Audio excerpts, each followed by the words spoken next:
گلزار اردو 11ویں جماعت کے لیے اردو نصاب لازمی 2019 کے مطابق حصہ نظم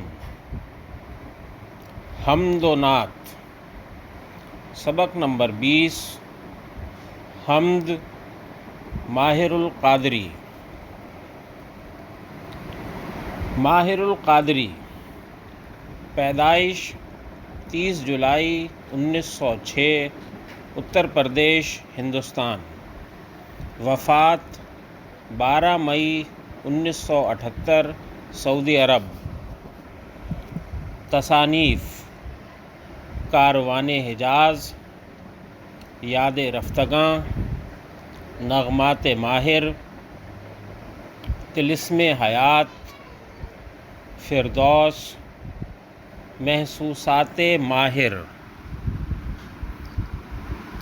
حمد، حاصلات تعلم۔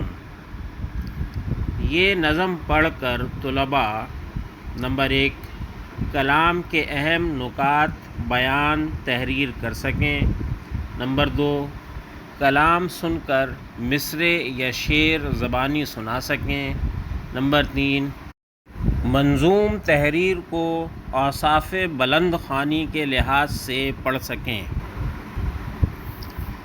فکر و دانش کی ہے معراج خدا کا اقرار، یہی وجدان کی آواز ہے فطرت کی پکار۔ اسی خلاق نے جوہر کو توانائی دی، پھول پتوں کو عطا جس نے کیے نقش و نگار۔ اس کی صنعت کے نمونے ہیں وہ نکہت ہو کے رنگ، اس کی قدرت کے کرشمے ہیں خزاں ہو کے بہار۔ اسی مالک اسی خالق کی ہے سب حمد و ثنا، آبشاروں کا ترنم ہو کہ گل بانگے ہزار۔ یہ کڑکتی ہوئی بجلی، یہ گرجتے بادل، یہ سمندر کی تہیں اور یہ پہاڑوں کا ابھار۔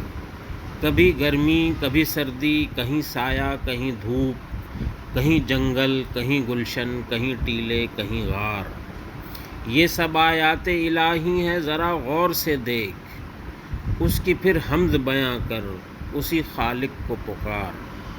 ماخوذ از ذکر جمیل ماہر القادری۔ مشق: سوال نمبر 1 درج ذیل سوالات کے جواب دیجیے۔ الف: شاعر نے قدرت کے کرشمے کن کن چیزوں کو قرار دیا ہے؟ ب: فطرت کی پکار کسے کہتے ہیں؟ ج: شاعر نے حمد میں فکر و دانش کی معراج یا وجدان کی آواز کو خدا کا اقرار کیوں کہا ہے؟ د: اس نظم میں لفظ سند سے شاعر کی کیا مراد ہے؟ سوال نمبر 2 اس حمد کے پہلے اور آخری شعر کی تشریح کیجیے۔ سوال نمبر 3 اس حمد کا مرکزی خیال بیان کیجیے۔ سوال نمبر 4 درست جواب پر ٹک کا نشان لگائیے۔ نمبر 1 گل بانگے ہزار سے شاعر کی کیا مراد ہے؟ الف: ہزاروں نغمے، ب: بلبل کا نغمہ، ج: مسجد کی اذانیں، د: کتاب ماہر القادری۔ 2 آیات الہی کہا ہے؟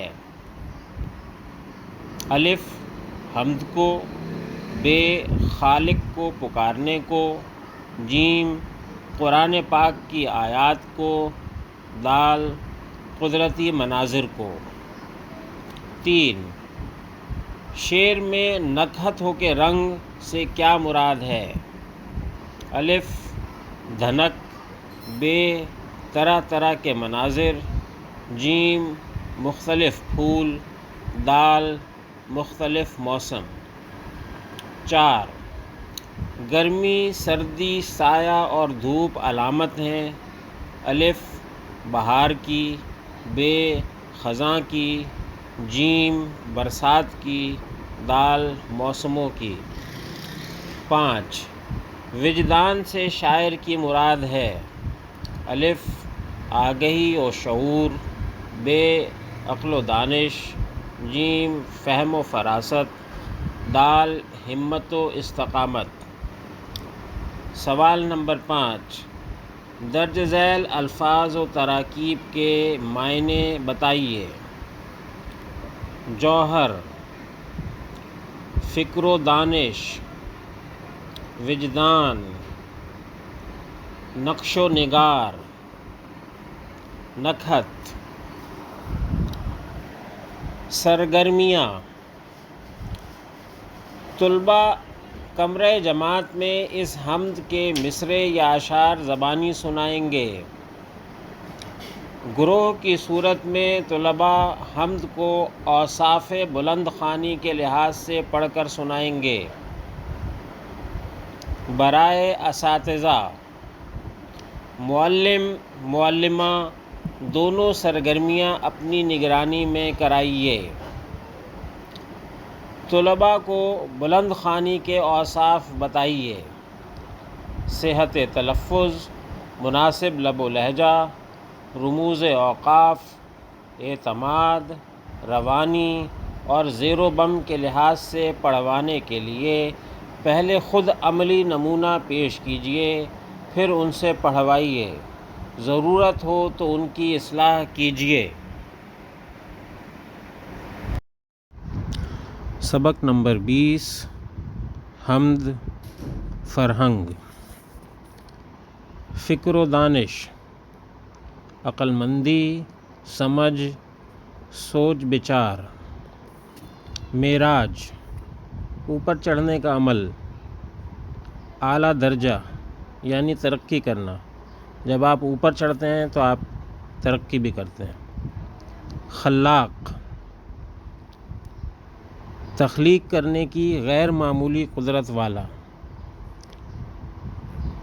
فطرت، قدرت، خمیر، سرشت۔ جوہر، کسی بھی شے کی اصل۔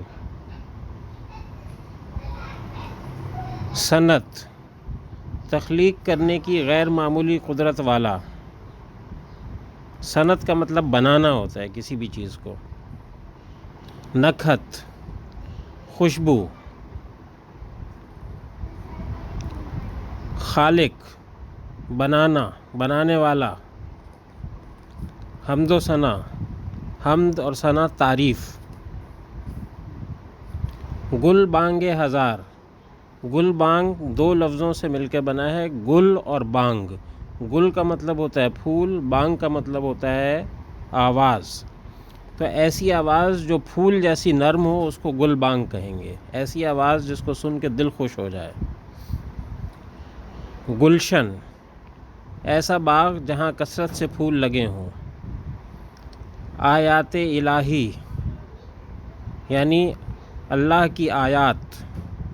آیات جمع ہے آیت کی، آیت کا مطلب نشانی، دلیل۔